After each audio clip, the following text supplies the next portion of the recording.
Ce sont des centaines de Burundais qui franchissent clandestinement la frontière vers le Rwanda depuis le mois de mars. Ces réfugiés, originaires pour la plupart de la province frontalière de Kirundo, arrivent par petits groupes et se sont regroupés dans des camps de transit comme dans celui de Buxera, dans le sud-est du Rwanda. Craignant pour leur sécurité, ils se disent menacés par les membres de la Ligue des jeunes du parti au pouvoir, régulièrement accusés d'exactions sur la population. Beaucoup de Burundais des provinces de Kirundo ici, d'Ongozi, partent au Rwanda. Il y a même des camps qui sont installés au Rwanda.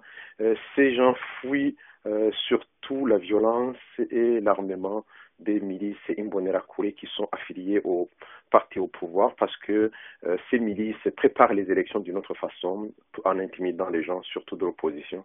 Donc, il y a beaucoup de tensions que ce soit à la frontière à Kirundo, que ce soit aussi dans la ville de Bujumbura où comme des rumeurs commencent à parler aussi des gens qui partent à l'étranger. Un mouvement migratoire qui témoigne de la tension de plus en plus forte à l'approche des élections générales de juin 2015 au Burundi. C'est l'illustration de la tension qui règne au Burundi, non pas à l'approche des élections, mais surtout à l'approche de la déclaration de la candidature du président Nkurunziza, qui n'a pas droit au troisième mandat compte tenu des accords d'Arusha, mais qui veut forcer pour qu'il reste président du Burundi.